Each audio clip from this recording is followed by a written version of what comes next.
The lipstick stain on Richard's collar told me everything I needed to know. I stood in our bedroom, his crumpled dress shirt dangling from my trembling fingers, my world crashing down around me. "Laura, have you seen my blue shirt?" Richard's voice echoed from downstairs. I swallowed hard, composing myself. "I'm ironing it now, honey." I lied, my voice unnaturally high. I shoved the shirt into the hamper and grabbed another from his closet, my mind racing. As I descended the stairs, Richard appeared at the bottom, looking impatient. "There you are. I'm running late for my meeting." I handed him the fresh shirt, studying his face. Did he look guilty? Nervous? I couldn't tell anymore. "Here you go. Have a good day at work." He pecked me on the cheek, the scent of his cologne making my stomach churn. "Thanks, babe. Don't forget Ava has soccer practice at 4. "I know," I said, forcing a smile. "I've got it covered." As soon as the front door closed behind him, I sagged against the wall, my mind whirling. How long had this been going on? Who was she? And how could I have been so blind? My phone buzzed, startling me. It was a text from Alice, my best friend.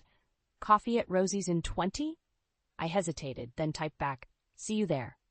At the cafe, Alice waved me over to our usual corner table. Her smile faded as she saw my face. "Laura, what's wrong? You look like you've seen a ghost." I slumped into the chair across from her. "I think Richard's cheating on me." Alice's eyes widened. "What? No way. Richard would never." "I found lipstick on his collar," I cut her off. "And it's not the first time I've suspected something. He's been working late, taking mysterious phone calls." Alice reached across the table, squeezing my hand. "Oh, sweetie, I'm so sorry. Are you sure it's not just a misunderstanding?" I shook my head, tears threatening to spill. I don't know what to think anymore. I feel like I'm losing my mind. "Have you talked to him about it?" "No," I admitted. "I'm scared of what he might say. What if he leaves me? What about the girls?" Alice's face softened. "Laura, you can't live like this. You need to confront him." Just then, my phone rang. It was the school. "Mrs. Thompson, this is Nurse Jenkins. Lily's running a fever. Can you come pick her up?" I sighed, gathering my things. "I'll be right there." Alice stood up with me. "Go take care of Lily. And Laura, promise me you'll talk to Richard tonight." I nodded, not trusting myself to speak. As I hurried out of the cafe, my mind was a jumble of worries and fears. How could I face Richard? What would happen to our family? At the school, I found Lily curled up on a cot in the nurse's office, her cheeks flushed. "Mommy," she whimpered, reaching for me. I scooped her up, feeling her forehead. "It's okay, baby. We're going home now." As we walked to the car, my phone buzzed again. A text from Richard. "Working late tonight. Don't wait up." My stomach clenched. Another late night. Another lie. At home, I tucked Lily into bed and called my mother. "Mom, can you watch the girls tonight? I need to talk to Richard." "Of course, dear," she said, concern evident in her voice. "Is everything all right?" I hesitated. "I'm not sure. I'll explain later." After Mom arrived, I paced the living room, rehearsing what I'd say to Richard. The clock ticked past 8, then 9. Still no sign of him. At 10:30, headlights swept across the front window. I steeled myself as the key turned in the lock. Richard stumbled in, reeking of alcohol. "Laura, what are you still doing up?" I stood, my heart pounding. "We need to talk, Richard." He frowned, swaying slightly. "Can't it wait until morning?" "No," I said firmly. "It can't." As I opened my mouth to continue, Richard's phone buzzed. He glanced at it, his face paling. "Who is she, Richard?" I asked, my voice barely above a whisper. His eyes met mine, a mixture of guilt and defiance. "I don't know what you're talking about." But I knew. In that moment, I knew everything had changed, and I was ready for a fight. The morning after my confrontation with Richard, I woke up with a pounding headache and a hollow feeling in my chest. He'd slept on the couch, and I heard him shuffling around downstairs, probably getting ready for work. I couldn't face him. Not yet. I reached for my phone, desperate to talk to someone who would understand. Alice answered on the second ring. "Laura? Are you okay? You never called me back last night." I took a deep breath. I confronted Richard. It didn't go well. "Oh, honey, I'm so sorry. Do you want me to come over?" "No, I have to get the girls ready for school. But can we meet for lunch? I really need to talk." "Of course. Rosie's at noon." I agreed and hung up, feeling a small measure of relief. At least I had Alice to lean on. The morning passed in a blur of school lunches and rushed goodbyes. Richard left without a word, just a guilty glance in my direction. By the time I got to Rosie's, I was a bundle of nerves. Alice was already there, a steaming mug of coffee waiting for me. "Spill," she said as soon as I sat down. I poured out everything: the lipstick, the late nights, the suspicious text messages. Alice listened, her face a mask of sympathy and shock. "I can't believe Richard would do this to you," she said, shaking her head. "You and the girls deserve so much better." "I don't know what to do, Alice. I can't just leave him. What about Ava and Lily?" Alice reached across the table, squeezing my hand. "You have to think about yourself, too. You can't stay in a marriage where you're not respected." I nodded, fighting back tears. "But how do I even start? I've been with Richard for so long. I don't know who I am without him." "You're Laura Thompson," Alice said firmly. "You're a fantastic mother, a brilliant HR executive, and my best friend. You're strong enough to get through this." Just then, my phone buzzed. It was a text from an unknown number. "Your husband is cheating on you. Meet me at the park on Oak Street at 3 p.m. if you want proof." My hands shook as I showed Alice the message. "What do I do?" She frowned. "It could be a trap, but don't you want to know for sure?" I bit my lip, torn between fear and the desperate need for answers. "Will you come with me?" Alice nodded without hesitation. "Of course, Quajos, I've got your back, always." The rest of lunch passed in a haze of anxiety. At 2:55, Alice and I arrived at the park, scanning the area for anyone suspicious. "There," Alice pointed to a bench where a woman sat, her face hidden by large sunglasses and a scarf. As we approached, the woman stood up. "Laura?" I nodded, my heart racing. She handed me an envelope. "I'm sorry," she said softly before hurrying away. With trembling fingers, I opened the envelope. Inside were photos, dozens of them. Richard with another woman, kissing, holding hands, entering a hotel. My stomach lurched as I flipped through them. "Oh, Laura," Alice whispered, her face pale as she looked over my shoulder, but I barely heard her. My eyes were fixed on one photo in particular, the woman with Richard. I knew that dress, that hair. I looked up at Alice, my world tilting on its axis. "It's you," I whispered. Alice's eyes widened in panic. "Laura, I can explain." But I was already backing away, the photos clutched to my chest, my best friend's betrayal burning like acid in my throat. "Laura, please," Alice called after me as I turned and ran. I didn't stop until I reached my car, locking the doors and letting out a primal scream of rage and pain. How could they do this to me? My husband and my best friend? As I sat there, shaking and sobbing, my phone buzzed again. Another text from the unknown number.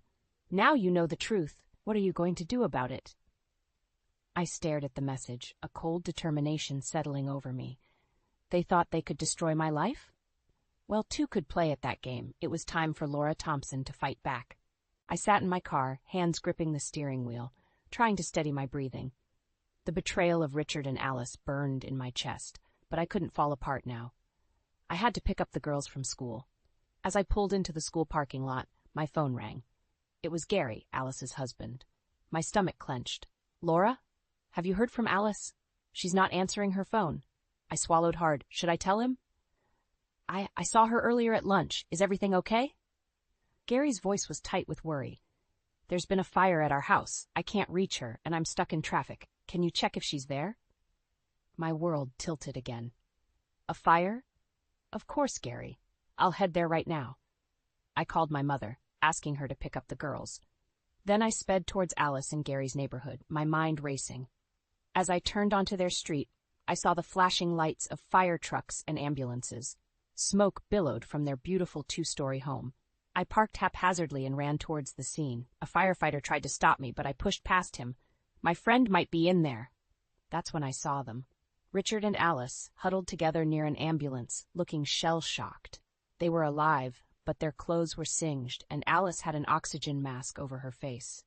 Relief warred with fury inside me. I stormed over to them, my hands shaking. "What the hell is going on?" Richard's eyes widened when he saw me. "Laura, I can explain." "Explain what?" I hissed. "How you and my best friend nearly got yourselves killed, how you've been lying to me for God knows how long." Alice pulled off her oxygen mask, tears streaking her soot-stained face. "Laura, please. It's not what you think." I laughed bitterly. "Really? Because I think it's exactly what I think. I saw the photos, Alice. I know everything." Richard stepped forward, reaching for me. "Photos? What photos?" I jerked away from him. "Don't touch me. Don't you dare touch me." A commotion behind us made us all turn.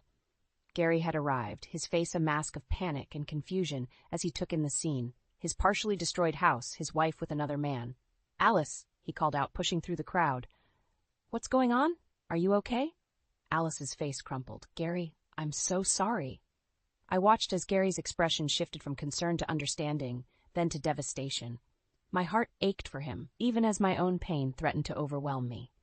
A police officer approached us. "We need to ask you all some questions about the fire. It appears to have been deliberately set." The world seemed to stop. "Arson?" I looked at Richard and Alice, seeing the guilt and fear in their eyes. What had they done? As the officer led us away to separate us for questioning, I caught a glimpse of a familiar face in the crowd. It was the woman from the park, the one who had given me the photos. She nodded at me once, then disappeared into the throng of onlookers. In that moment, I realized this was far from over. The fire, the affair, the mysterious woman, it was all connected somehow, and I was determined to uncover the truth, no matter the cost. The officer gestured for me to follow him. "Mrs. Thompson, if you could come with me, please." I took a deep breath, squaring my shoulders. As I walked away from the smoldering ruins of Alice and Gary's home, and the smoking remains of my own marriage, I knew my life would never be the same. But I was ready to fight for the truth, for my daughters, and for myself. Whatever came next, Laura Thompson would face it head-on. The officer opened the door of his cruiser. "After you, ma'am." I slid into the back seat, my mind already racing with questions.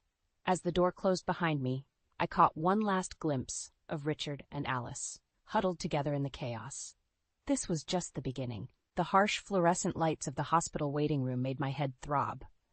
I'd been here for hours, waiting for news about Richard and Alice's condition after the fire. The police had finished questioning me, but my mind was still reeling from everything that had happened. A nurse approached, clipboard in hand. "Mrs. Thompson? Your husband is awake now. You can see him if you'd like." I nodded, steeling myself for the confrontation I knew was coming. As I walked down the sterile hallway, my anger and hurt bubbled up inside me, threatening to spill over. Richard was propped up in bed, his face pale against the white sheets. When he saw me, his eyes widened with a mixture of guilt and fear. "Laura," he started, but I cut him off.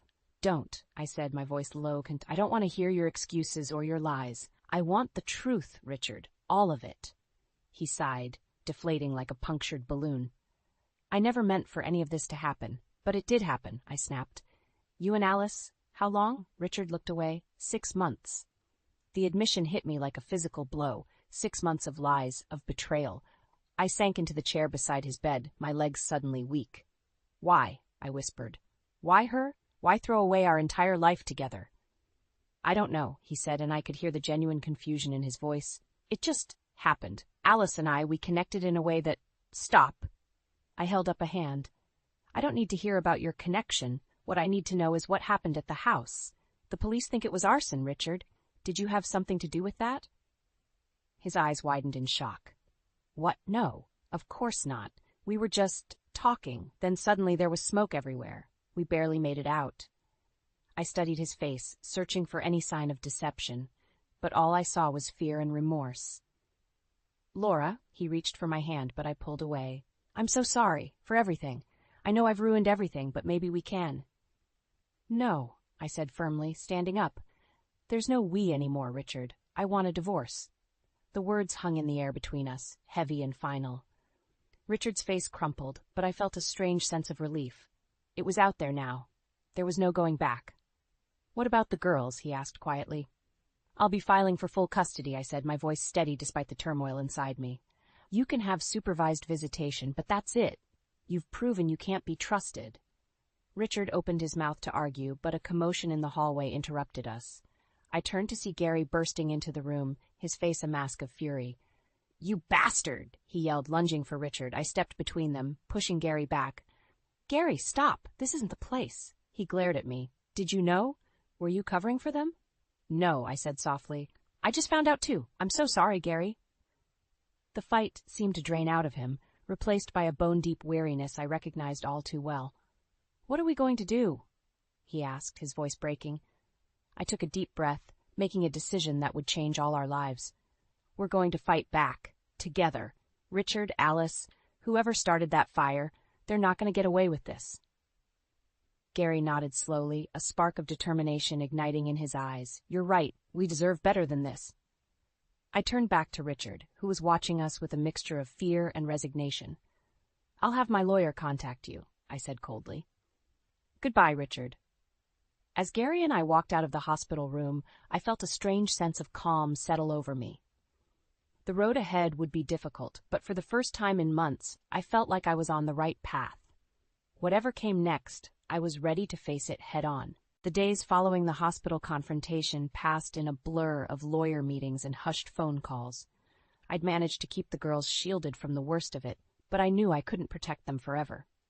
As I sat at my kitchen table, staring at the divorce papers my lawyer had just delivered, my phone buzzed with a text from Gary. We need to talk. Meet me at Rosie's in an hour? I hesitated, then replied, I'll be there. At the cafe, Gary looked as haggard as I felt. He slid into the booth across from me, his eyes darting nervously around the room. Thanks for coming, he said. I found out something disturbing. I leaned forward, my heart racing. Gary pulled out his phone, showing me a series of text messages. These are from Alice's phone. I shouldn't have looked, but I had to know. As I scrolled through the messages, my blood ran cold. They were between Alice and Richard, discussing not just their affair, but something far more sinister. Oh my God, I whispered. They were planning to leave us, to take the kids and disappear. Gary nodded grimly. There's more. Look at the last few messages. I kept reading, my hands shaking. The final texts were about the fire, confirming what I'd feared all along. It wasn't an accident. They set the fire themselves, I said, my voice barely audible, to collect the insurance money and fund their new life. Gary's face was a mask of pain and anger. We can't let them get away with this, Laura. We have to do something. Just then, my phone rang. It was the hospital. Mrs. Thompson, it's about your husband. He's demanding to be released, but we need your consent as his emergency contact. I looked at Gary, an idea forming in my mind. Don't release him, I told the nurse. I'll be there in 20 minutes. As we rushed to the hospital, I filled Gary in on my plan. It was risky, but it might be our only chance to get the truth. At the hospital, we found Richard arguing with a nurse. When he saw us, his face paled. Laura, what are you doing here? And why is he with you? I stepped forward, my voice steady.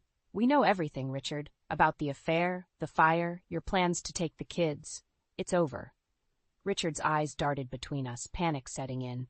You don't understand. It wasn't supposed to happen like this. We never meant to hurt anyone. But you did, Gary growled. You betrayed us. You put lives at risk. For what? Money? Richard slumped back onto the bed, defeated. Alice said it was the only way, that we needed a fresh start, away from all the lies. I felt a surge of anger. And what about our children, Richard? Did you think about what this would do to them? He couldn't meet my eyes. I'm sorry, Laura. I've made such a mess of everything. Just then, a commotion in the hallway caught our attention. Alice burst into the room, her face wild with panic. Richard, don't say another word, she cried. Then she saw Gary and me, and her expression crumpled. Oh, God, you know.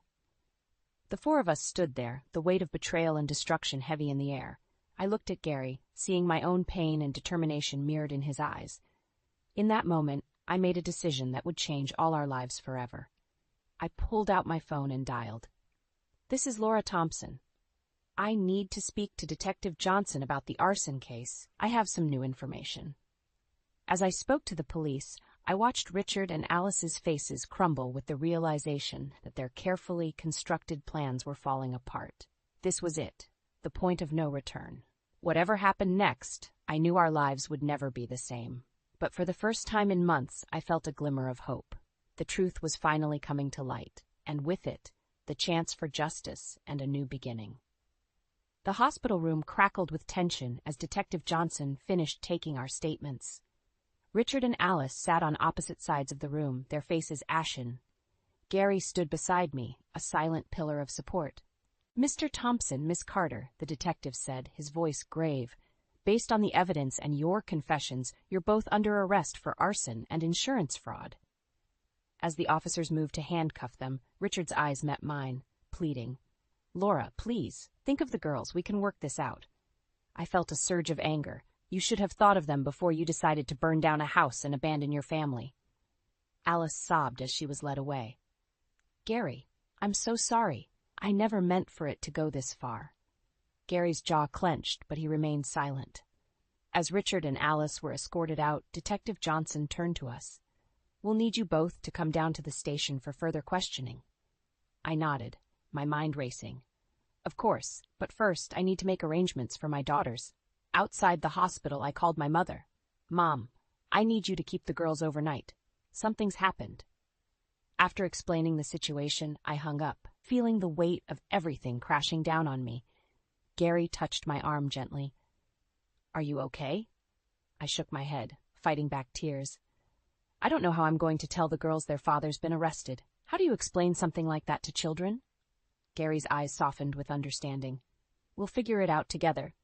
You're not alone in this, Laura. At the police station, hours passed in a blur of questions and paperwork. As we were finally preparing to leave, my lawyer arrived, looking grim. Laura, we need to talk, she said, pulling me aside. Richard's lawyer is already pushing for a plea deal. They're trying to use your children as leverage. My heart sank. What do you mean? They're threatening to drag out the divorce proceedings, fight for custody, unless you agree to a more favorable settlement for Richard. I felt the room spin. After everything he'd done, Richard was still trying to manipulate me through our children. Gary overheard and stepped closer. That's blackmail. They can't do that, can they? My lawyer sighed. Legally, no, but they can make things very difficult and drawn out. I closed my eyes, trying to steady myself. When I opened them, I saw Gary watching me with concern. In that moment, I made a decision. No, I said firmly. I won't let him use our daughters as pawns. We fight this all the way. My lawyer nodded, a hint of admiration in her eyes. It won't be easy, but I think it's the right call. I'll start preparing our counter-strategy immediately. As we left the station, the weight of the day's events hit me full force. I stumbled, and Gary caught my arm. Whoa, easy there, he said softly. Let's get you home. In the car, I finally broke down, sobs racking my body. Gary pulled over and simply held me, letting me cry. When I finally calmed down, I looked up at him. How did we get here, Gary? How did our lives fall apart so completely? He shook his head, his own eyes glistening. I don't know, but we're going to get through this. Together. As we pulled up to my house, I saw my mother's car in the driveway. The girls were home. Reality crashed back in. I had to tell them about their father. Gary squeezed my hand. Do you want me to come in with you? I took a deep breath, steeling myself for what was to come. No, I need to do this alone. But can you come by tomorrow? I think I'm going to need all the support I can get. He nodded, his eyes full of understanding. I'll be here. Whatever you need, Laura. As I walked to my front door, I felt like I was heading into battle. The hardest conversation of my life awaited me on the other side. But for the first time in months, I didn't feel alone. Whatever came next, I knew I had the strength to face it. I opened the door, ready to face my new reality head-on. The courtroom buzzed with tension as I sat beside my lawyer, my hands clenched tightly in my lap. Across the aisle, Richard glared at me, his eyes cold and unforgiving. The judge cleared his throat, silencing the room. In the matter of Thompson versus Thompson, we're here to discuss the terms of alimony and child support, the judge announced. My lawyer stood, her voice steady. Your Honor, given Mr. Thompson's recent legal troubles and the circumstances surrounding the dissolution of the marriage, we believe full custody should be awarded to my client with supervised visitation for Mr. Thompson. Richard's lawyer jumped to his feet. Objection, Your Honor. My client's legal issues are separate from his ability to parent. We're seeking joint custody. The judge raised an eyebrow. Counselor, your client is facing arson charges. How do you propose he co-parent from jail? As the lawyers argued, I felt a gentle touch on my arm. Gary had slipped into the seat behind me, offering silent support. I gave him a grateful smile. Suddenly, the courtroom doors burst open. Alice stumbled in, looking disheveled and frantic. Wait! I need to speak! The judge banged his gavel. Order, ma'am, you can't just barge in here. Alice ignored him, her eyes wild as she approached the bench. You don't understand. It wasn't Richard's fault. I was the one who started the fire. The room erupted in chaos. Richard's face paled, while his lawyer looked like he might faint. I sat there, stunned, as Alice continued her confession. Richard tried to stop me, but I wouldn't listen. I thought if we had the insurance money, we could start over, but it was all my idea. The judge called for order, his face stern. Miss Carter, are you aware that you're confessing to a felony in open court? Alice nodded, tears streaming down her face. I know. I just couldn't let Richard take the blame anymore. Our children deserve to know the truth. As the bailiff led Alice away, the judge turned to the lawyers. In light of this new information, we'll need to recess. We'll reconvene in 1 hour. Outside the courtroom, my head was spinning. Gary stood beside me, his face a mix of shock and concern. Laura, are you okay? I shook my head, struggling to process what had just happened. I don't know. I thought I had it all figured out, but now? My lawyer approached, looking grim. Laura, we need to talk strategy. This changes everything. As she outlined our options, I found my thoughts drifting to Ava and Lily. How would this affect them? How could I protect them from all this chaos? Suddenly, I saw Richard walking towards us, his lawyer trailing behind him. My body tensed, ready for another confrontation. But when he reached us, his face was different, softer, somehow. Laura, can we talk? Alone? Against my better judgment, I nodded. We stepped aside, away from the others. Richard took a deep breath. I know I've made a mess of everything, but I want you to know, I never stopped loving our girls, or you. I felt tears pricking at my eyes. Richard, it's too late for that. He nodded, looking defeated. I know, but I want to make this right. For the girls. Whatever you decide about custody, I'll support it. No more fights, no more lawyers. Just tell me what you need. I stood there, overwhelmed by the sudden shift. Part of me wanted to lash out, to make him hurt the way I had. But another part, the part that remembered the man I'd fallen in love with, saw a glimmer of that person in his eyes. I need time, I said finally. To think, to process all of this. Can you give me that? Richard nodded, relief washing over his face. Of course, whatever you need. As he walked away, I felt a strange mix of emotions washing over me. Anger, confusion, a tiny spark of hope. I turned back to Gary and my lawyer, both watching me with concern. What now? Gary asked softly. I took a deep breath, squaring my shoulders. Now, we fight for what matters most. My daughter's future. As we walked back into the courtroom, I felt a strange sense of calm settle over me. Whatever happened next, I knew I had the strength to face it. For myself and for my girls. The battle wasn't over, but for the first time in months, I felt like I might just win the war. The moving truck rumbled away, leaving me standing in the driveway of my new home.